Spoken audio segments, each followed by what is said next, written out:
Abra sua Bíblia para nossa edificação nesse momento, no livro do Êxodo, Êxodo capítulo 1, onde farei a leitura e os irmãos acompanharão. Livro do Êxodo, capítulo 1, todo o capítulo. A palavra de Deus nos diz assim: São esses os nomes dos filhos de Israel que entraram com Jacó no Egito.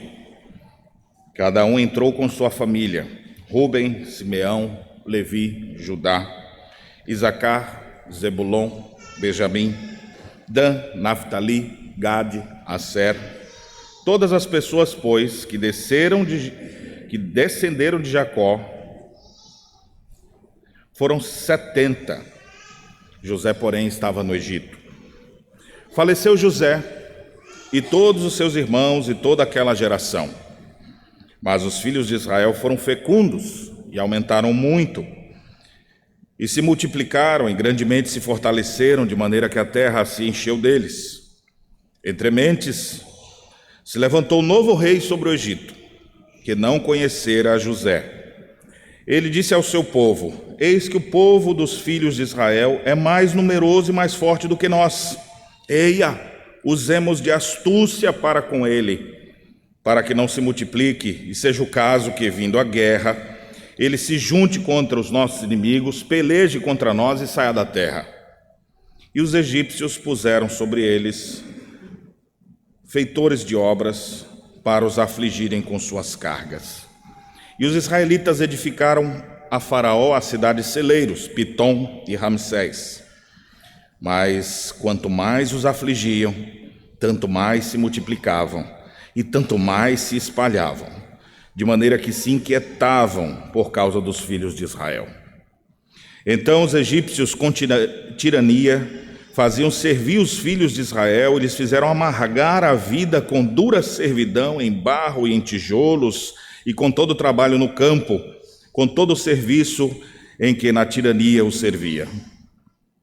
O rei do Egito ordenou às parteiras hebreias, das quais uma se chamava Sifrá e outra Puá, dizendo: Quando servirdes de parteiras hebreias, examinai.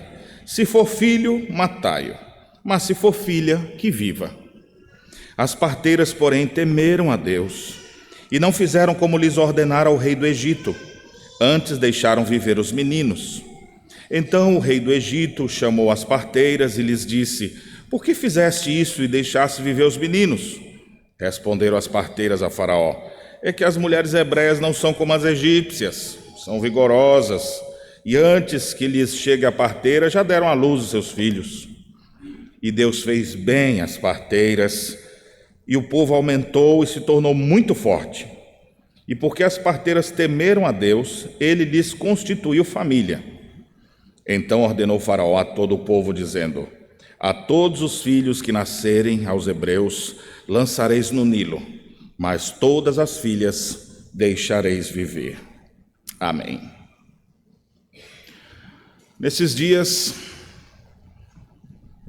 nós tivemos grandes perdas de importantes homens de Deus que partiram para a glória dos céus. Dois pastores presbiterianos, muito especificamente, partiram quase que juntos, no mesmo voo, para a glória dos céus. Tim Keller, pastor presbiteriano em Nova York, numa igreja que se tornou referência, também ele como escritor, congressista, se tornou uma referência para muitas pessoas dentro do movimento reformado. E o outro, o pastor Harry Heider, que inclusive já esteve aqui no Brasil, participamos de conferências com ele, e que num trágico acidente de carro acabou falecendo também. E esses dois homens que partem, nós ficamos tristes por não tê-los mais aqui, pois a sua ação aqui na terra foi como um luzeiro a brilhar no mundo das trevas. Eram pecadores, tinham suas falhas, mas eram pecadores redimidos que trabalharam fortemente pelo avanço do reino por sobre a face da terra. Me chama a atenção a vida destes dois, a vida deles e o ministério profícuo que eles tiveram. A igreja de Briarwood foi pastoreada por Harry Reeder por mais de 20 anos, onde ele pôde fazer um trabalho desde a morte do antigo pastor, uma sucessão tranquila, e pôde trazer grande avanço para aquela igreja, através de um ministério profícuo confirmado ao longo dos anos. Tim Keller foi pastor em Nova York, numa igreja que em 89 ele foi desafiado a iniciar, a igreja presbiteriana Redeemer, e lá pastoreou mais de 30 anos, no mesmo lugar, desenvolvendo assim um trabalho forte, não só em Nova York, mas nos Estados Unidos, no Brasil e no mundo. Nós temos muitas obras dele, muitos cursos e apoio. Inclusive, existem igrejas presbiterianas brasileiras que foram diretamente apoiadas pela sua igreja lá. Pegando alguns exemplos agora de alguns outros homens que também tiveram ministérios profícuos, mas não morreram, brincando com vocês. Esses dias, até depois da morte desses dois, alguém botou um vídeo de John Piper. Eu falei, só pode. Terceiro? Mas não, era ele falando sobre o Tim Keller. Mas eu já estava, não é possível, Deus está recolhendo os morões da igreja, um por um, na mesma semana. Mas ele também não está tão novinho assim. Mais cedo ou mais tarde vai. Também um pastor que passou vários anos na Igreja Batista. Um outro, que talvez dentre esses seja o recordista, é o pastor John MacArthur Jr. Nossa igreja tem muitos livros traduzidos, nossa editora traduziu muitos livros dele. Pastoreia ainda há mais de 50 anos a mesma igreja. Já parou para pensar? Ele viu a criança, ele não batizou a criança porque ele era batista, né? Mas se fosse presbiteriano, ia batizar a criança, ia ver ela crescer, ia casar a criança, ia batizar o filho, ia ver crescer, ia casar o filho do outro lá, ou seja, vai casar o neto já. Gerações, 50 anos, na mesma igreja, ministério profícuo, abençoado. No Brasil, todas as igrejas que avançam ou que tiveram grande avanço no decurso dos anos, têm como uma de suas marcas ministérios profícuos com pastores e presbíteros que permanecem por anos no mesmo lugar. Você pode dar uma olhada rápida nas maiores igrejas da nossa denominação. E geralmente cada uma dessas aqui teve pastores que passaram 20, 30, quase 40 anos em algum desses lugares. Poderia citar apenas de exemplo aqui a igreja de Manaus, a igreja presbiteriana nacional em Brasília, a igreja de Pinheiros em São Paulo. Mas sempre existem exceções. Existem também maus obreiros que se perpetuam e atrapalham. E que a coisa melhor que poderia acontecer é que eles não continuassem. Mas via de regra não é assim. Via de regra você vê pessoas que são plantadas por Deus e elas servem de morões por gerações. E o texto que nós lemos nos fala um pouco sobre isso, porque Deus plantou um homem na terra. Esse homem que pré-anuncia Cristo fez algo extraordinário em sua época, que é exatamente José, um dos filhos de Jacó. Deus levantou ele. Gênesis 45 tem um registro de que o próprio José tinha consciência disso quando seus irmãos lhe venderam para o Egito. Ele diz, não fostes vós que me enviaram para cá, Deus me enviou adiante de vós para a preservação da vossa vida. E Deus me colocou como pai de Faraó, como senhor sobre toda a terra do Egito, para salvar o mundo de uma grande desgraça que estava por acontecer naqueles dias. E o que é interessante, então, que José, o último, nós estamos bem no livro do Êxodo, né? Segundo livro de Moisés. No primeiro livro de Moisés, Gênesis, quando você lê, você tem um relato que José era jovem quando ele assumiu a liderança no Egito. Ele era adolescente, passou mais uns anos, não tinha chegado nem à meia-idade ainda. Mas esse José começou a reinar, ou melhor, debaixo do reinado de Faraó, mas ele é quem controlava tudo. Faraó só dizia assim, ide a José. José, o que você acha que tem que fazer? Faça. Ele tomava conta de todo o governo do Egito. E como Deus havia revelado que haveria 7 anos de fartura, seguido de 7 anos de escassez, através daquele sonho que Faraó teve das vacas gordas e vacas magras, é uma história bem conhecida também. Então José foi colocado por Faraó para que pudesse trabalhar nos 7 anos, juntar bastante para conseguir sobreviver nos 7 anos de fome e escassez, que afetaria não só o Egito, mas o mundo inteiro daquele período do mundo antigo. A gente consegue perceber alguns benefícios fantásticos da liderança forte e consolidada de José. Primeiro, livrou o mundo antigo da fome e da destruição, porque ele soube administrar bem, foi um bom líder levantado por Deus, deu seguimento ao trabalho e muita gente não morreu de fome. Enquanto tudo ia se acabando, ele ia até comprando as pessoas quando ele não tinha mais o que vender para comprar pão, ele falou: vem morar aqui. E assim ele comprou todas as terras e o reino ficou muito forte. Ele salvou gerações do extermínio. Alguém poderia dizer: você não tem dinheiro não? Então você que morra. Não, ele acolhia essas pessoas, ele salvou gerações, famílias inteiras. Entre elas, um outro benefício, ele preservou a família pactual, de onde virá o Messias, a própria família dele. Como é que nós vamos aqui no Egito? O faraó deu o lugar para eles habitarem, e assim eles ficaram lá, e a família pactual foi preservada. Quanto tempo nós temos entre Gênesis 50 e Êxodo 1? Quando você vira uma folha do último livro de Gênesis e abre a primeira de Êxodo, 400 anos se passaram. 400 anos, para ser mais preciso, 430 anos. E nesses 430 anos que nós não temos o registro, o povo desfrutou de construção, avanço e progresso. 430 anos. Olha que bênção, uma liderança consolidada. Da vida de José, os efeitos foram para além de sua vida, porque ele viveu até os 110. Mas depois de 210 anos, a sua influência ainda existia. 310 anos depois, ainda existia. 410 anos depois, eu falei: rapaz, às vezes a gente consegue influenciar semana que vem. E o cara trouxe progresso e estabilidade para o seu país e para o mundo antigo por um período de cerca de 430 anos. Experimentou um outro benefício, o povo experimentou um crescimento gigantesco, porque quando você lê Gênesis 50, a última página, eram 70 pessoas, e aqui inclusive é citado isso no verso 5, quem desceu com Jacó para o Egito foram 70 pessoas, e já 430 anos depois, esse povo é quase 1 milhão de seres humanos, um crescimento gigantesco. O povo pôde viver em paz e harmonia durante mais de 4 séculos, desfrutando então de muita paz, alegria, crescimento. E por último, benefício ainda dessa liderança que deixou um legado para muitas gerações futuras.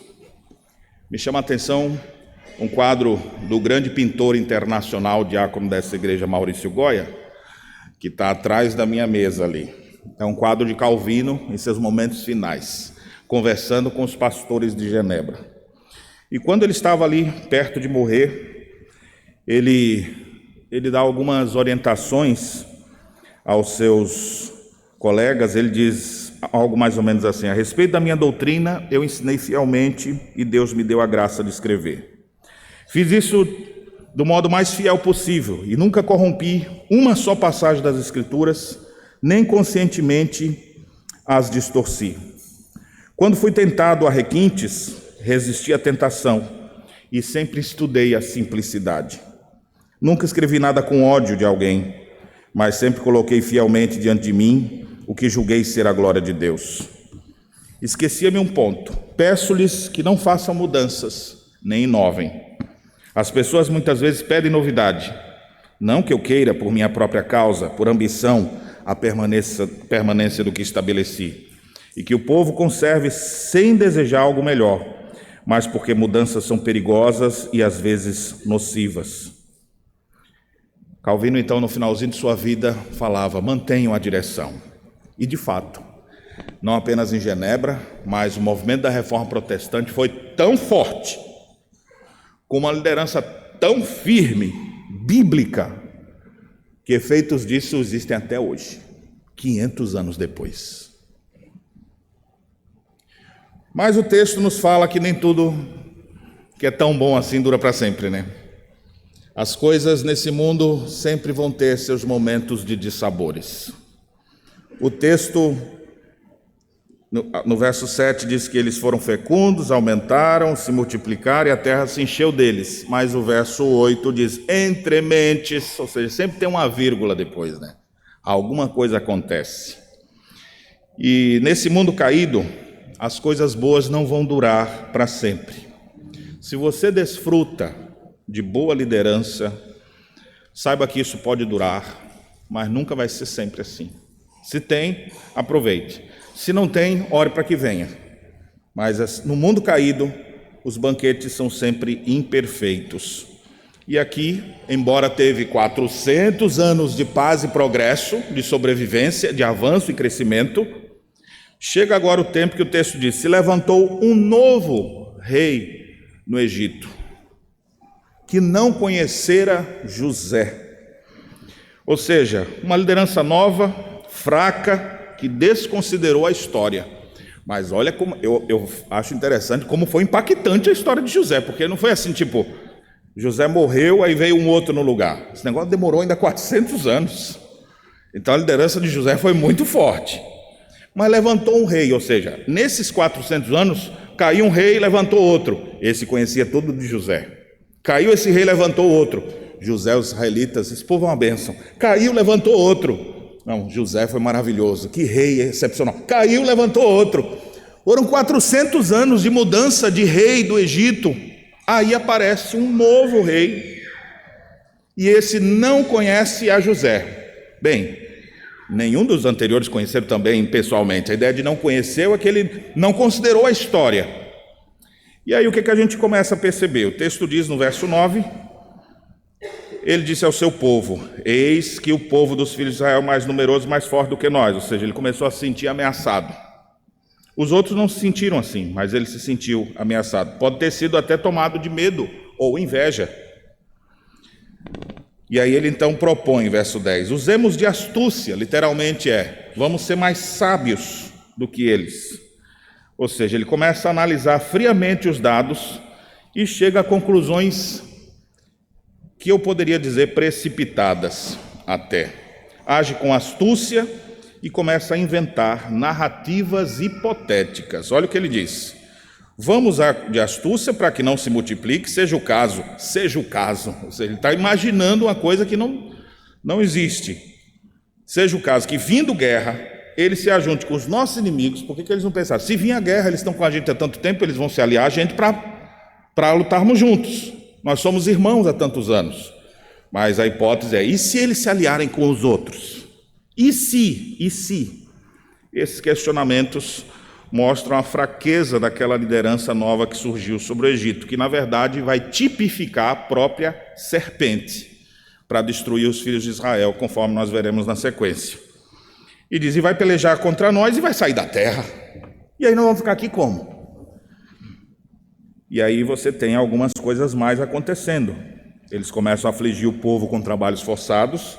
Versículo 11, eles colocam feitores de obra, gente para pressionar eles, para os afligirem em suas cargas, ao ponto de fazer referência a duas cidades que foram construídas pelos israelitas, cidades celeiros grandes, onde se guardava muita coisa, as cidades de Pitom e Ramsés, que foram construídas quanto mais apertavam eles ali. É interessante, o texto diz, o contraponto disso tudo, no verso 12, quanto mais os afligia, tanto mais se multiplicavam e tanto mais se espalhavam, de maneira que se inquietavam por causa dos filhos de Israel. Essa liderança fraca do novo rei se inquietava com o crescimento dos israelitas e começa a agir, na sequência do texto, verso 13, com tirania. Então os egípcios com tirania faziam servir os filhos de Israel. E olha o peso agora do último versículo dessa parte introdutória. E lhes fizeram amargar a vida. A palavra amargar aqui dá um grau pesado, e a ideia de intensidade. Eles amargaram a vida deles com dura servidão, em barros e tijolos, com todo o trabalho no campo, com todo o serviço em que na tirania os serviam. procuraram assim amargar a vida daqueles nossos irmãos no passado. Consegue fazer aqui, antes da gente avançar no texto, paralelo entre uma liderança consolidada e uma liderança nova fraca? O efeito que José trouxe nos seus dias, sendo usado por Deus, e os efeitos desse novo rei. Consegue perceber esses contrastes? Mas o Deus soberano está controlando todas as coisas. Nada foge ao seu cuidado, ao seu controle. E antes da gente avançar aqui, o que nós vamos perceber nas decisões desse rei, diante disso, há uma evolução nas ações dele, é para tentar destruir o povo de Deus. Aquele povo que está agora praticamente sendo aquilo que Deus disse que eles deveriam ser. Abraão, olha para o céu, assim será a tua descendência, como as estrelas do céu, areia do mar, assim vai ser a tua descendência. Aquele povo que era só 70 pessoas, a família de Abraão, Isaac e Jacó, chegando até ali, 70, agora já é um mar de gente. Ou seja, os planos de Deus se cumprindo, mas agora há tentativas de destruição desse povo, porque o plano de Deus está traçado, ele amarrou essa linha lá no início e saiu puxando, e a gente deve pegar essa linha para a gente poder compreender, desde a queda, desde Gênesis 3, quando o Senhor prometeu que alguém haveria de vir para esmagar a cabeça da serpente, mas a serpente ia morder o calcanhar. Desde Gênesis 3,15, você vai puxando aqui até os dias de Jesus, e você vai vendo que vai ter sempre uma batalha cósmica do bem contra o mal, da descendência da serpente contra a descendência da mulher. Descendência da serpente, uma referência ao reino parasita, onde Satanás procura pertinazmente destruir o povo de Deus. E a semente da mulher, de onde vai vir o Messias, que vai esmagar a serpente. Então, o que nós temos aqui na sequência, depois desse período de estabilidade, avanço e crescimento, agora surge um rei que a gente poderia, como José pré-anuncia o Cristo, esse aqui quase que pré-anuncia o anticristo, de tão mau e opressor, tirano, que será sobre o povo pactual. E o que a gente consegue perceber aqui? É que o povo persevera, mesmo em meio aos sofrimentos impostos a ele. E mais adiante Deus vai levantar um outro homem, que também vai dedicar os seus 120 anos de sua vida a servir ao Deus de Israel, que vai ser Moisés. Mas isso é outra parte. O que a gente percebe aqui que eles deveriam fazer? Nesse primeiro momento, nós temos aqui as tentativas só de apertar, conforme nós vimos aqui dos versos 8 a 14. Agora na sequência, versos 15 ao 21, uma nova forma de oprimir, não apenas com trabalho forçado, mas agora já respira morte. Ele fala: pai, não está dando muito certo meus planos malignos. Você vê que o plano maligno é sempre assim, né? Até de gente crente. Pastor, gente crente tem plano maligno? Davi teve. Depois que ele cometeu adultério com Batseba, ele começou a bolar um plano assim: como é que eu vou sair dessa? Eu acho que Satanás vai soprando umas ideias, né? E aí ele falou: pronto, chama o rapaz aqui, vá para casa, fique com a sua mulher, porque aí quando ela estiver grávida, vai dizer que é teu. Ninguém vai fazer exame de DNA mesmo aqui? E ele: como que eu vou sair? Vou para casa, me recriar com a minha esposa, os exércitos de Deus estão lá? Não. E Davi: meu pai do céu. Aí ele pensa: outro plano maligno. Traz ele aqui que eu vou compartilhar com ele um vinho chileno. Do bom. Toma aqui um vinhozinho. Não, só mais um golinho. E o Urias já: tá bom, vossa majestade. E aí quando ele já estava bem animadinho, ele fala: vá para casa agora. E aquele homem fiel não foi. Dormiu ali. Aí ele fala: meu Deus, meus planos malignos não estão evoluindo. Então primeiro era uma ajeitada só, agora já é conspiração de morte. Tá bom, não quer ir? Manda uma carta para o general, bota ele na frente da batalha, dê toque de recolher, não avise ele, para que os flecheiros possam acertar ele. Quando o rei pega assim, fala: Urias, você leu que estava aqui, meu filho? Já parou para pensar? Primeiro era, vamos dar um jeito. Depois não consegui, vamos matar. O rei do Egito, primeiro, vamos oprimir, vamos apertar, vamos destruir a santa semente. Não conseguiu. Quanto mais apertava, mais eles cresciam. Quanto mais oprimia, mais eles se multiplicavam. São as compensações que Deus faz. Mas agora, a ordem do rei é: matem as crianças, se forem menino. Já há desejo de morte, mas o desejo é velado ainda. Não é tão claro assim. Para quem que ele falou? Verso 15 diz: ordenou as parteiras hebreias. Não era um discurso para todo mundo ouvir, não. Era uma coisa mais disfarçada. Fala com as parteiras. Fique imaginando você se fosse uma parteira. Imagina alguém chegar assim, na hora que você for ver o menininho nascer, pega, é menina, que lindo. Se for menina, entrega para ela ali, toda alegre, feliz. Se for menino, viu ali, eita, morreu. Será? Você ia ter coragem de fazer um negócio desse? Pega o pescocinho ali, bem frágilzinho, só faz assim. Nem chorou. Já pensou? Que ordem o rei deu para as parteiras? Se for menino, não deixe viver, matai-o. Se for menina, que viva. Não é assim também. Deixa que elas são preciosas, que viva. Mas pelo menos nós vamos diminuir, porque a mulher não vai fazer guerra. Quem vai fazer guerra é homem. Só nos Vingadores, que as mulheres estão todas na guerra, né? Mas via de regra, quem vai para a guerra mesmo são os homens. E aí ele está querendo diminuir a população de homens ali. Só que o texto diz que as parteiras eram crentes, eram parteiras hebreias. Elas olharam e disseram assim: o que é pior? E se eu desobedecer o rei? Eu estou agora numa encruzilhada. Obedeço o rei, que pode me matar, ou obedeço a Deus, que ensina a preservar a vida. O que eu faço? Então elas não titubearam. Importa obedecer a Deus do que aos homens. E se tiver que ser punido pela minha decisão de ser fiel a Deus, que assim seja. E as parteiras assim não mataram as crianças. E aí eles viram: como é que tem tanto menino aqui? Ela veio o rei de novo. Eu acho que não era o rei, devia ser os seus assessores, né? Que iam lá: por que isso está acontecendo? E aí o texto diz que ele então mandou chamar as parteiras e disse: o que vocês fizeram? Por que estão deixando os meninos viver? A resposta foi: aqui elas tiveram expertise na resposta, pela preservação da vida. Você não precisa também ser bobo, né? Dizer: não, eu não quis obedecer sua voz.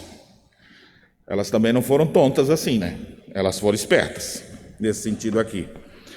Ela diz: não, é porque as mulheres hebreias são diferentes das egípcias. As egípcias é tudo Nutelinha, assim, tudo de capital. As hebreias não, é mulher trabalhadeira, mulher forte, guerreira. Então, quando a gente chega lá, as mulheres já pariram. Não fica igual aquelas outras lá: ai, eu preciso, ai meu Deus, me dá uma injeçãozinha, está doendo muito, né? Minha esposa, quando estava para ganhar nosso primeiro filho, um dia ela acordou de noite assim: Daninho, acho que eu estou tendo dores. Eu falei: amor, vai dormir, filho. Não é não. Se for dor mesmo, é tanto que ela nunca sentiu dor. E acabou os 3 filhos nascendo de parto cesariano, porque nunca sentiu dor. Mas aí ele disse: será que é essa dorzinha aqui? Não, não era. Mas às vezes é uma dorzinha. Então ela pegou, argumentou dessa maneira. E aí o que é interessante, Deus honrou a atitude daquelas mulheres. Deus abençoou as parteiras. Porque essas mulheres viviam sem marido, também com a escala de trabalho dessa, né? Tendo que ficar atendendo aqui e ali, quem é o marido? Mas Deus botou o marido na vida delas. E Deus constituiu família para aquelas mulheres que honraram a Deus. E o verso 21 conclui dizendo assim, essa recompensa: porque as parteiras temeram a Deus, Ele lhes constituiu família. Então aqui nós temos a segunda tentativa da serpente de destruir a santa semente. E a tentativa foi fracassada de novo. A primeira foi oprimindo eles. Não conseguiu. A intensifica mais. Mata os meninos pequenos. Não conseguiu. Como é que a serpente deve ter ficado? O que você acha? Como é que o coração maligno do rei pode ter ficado de ver seus planos se frustrando e os seus intentos do mal não se cumprindo. Ele se enfurece mais, agora o negócio não é mais velado não vou ficar falando só para a parteira não, agora pode fazer o decreto real. Verso 22, ordenou o faraó a todo o seu povo, dizendo, a todo o povo, observe que agora é uma lei geral, todos os filhos que nascerem aos hebreus lançareis no Nilo, mas todas as filhas deixareis viver. Agora é lei, se encontrar menino, todos os meninos, se encontrou criança, pode matar. Você vê agora o intento do mal mais intenso do que todos os primeiros. Você consegue perceber a evolução nas tentativas? Primeiro, oprimindo, trabalhos forçados, agindo com tirania, fazendo amargar a vida. Agora já, no segundo momento, respirando morte, dando ordens às parteiras, mate as crianças. Não conseguindo, uma intenção mais forte ainda, agora, joga no Nilo. E o que tem no Nilo, hein? Esses meninos vão morrer afogados, vão servir de alimento aos crocodilos. Essa foi a intenção da serpente. O capítulo então encerra com esse terceiro e mais forte golpe da semente da serpente contra o povo pactual. E a gente deve notar aqui como gradativamente esses ataques foram feitos. A maldade e a tirania vai sendo dia a dia intensificada contra o povo de Deus, contudo, Yahvé, em sua soberania, deixou a sua santa semente preservada. Capítulo 2, e na sequência nós vamos ver Moisés nascendo e outros filhos de Deus nascendo, e Deus chamando Moisés então para libertar esse povo dessa forte opressão. Bem, meus irmãos, nós podemos então aprender sobre a perseverança do povo pactual, em meio aos sofrimentos, às dificuldades. Podemos perceber o mau governo desse novo rei, que desconsiderou todo o legado deixado por José, e trazendo então essa primeira tentativa de opressão e trabalhos forçados, depois com planos de morte e finalmente com o assassinato das crianças. Mas Deus promete em sua palavra ser fiel ao seu povo e preservá-lo dentre os mais terríveis obstáculos que aparecem. E de fato Deus assim o fez.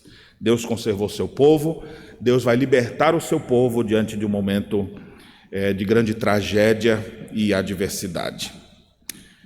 Nós podemos pensar aqui, ao lembrar daquela linha que nós amarramos lá em Gênesis 3,15, e a gente estica ela agora até Romanos capítulo 16, 20, e vemos o apóstolo Paulo dizendo, e o meu Deus, o Deus da paz, em breve esmagará debaixo dos vossos pés a Satanás.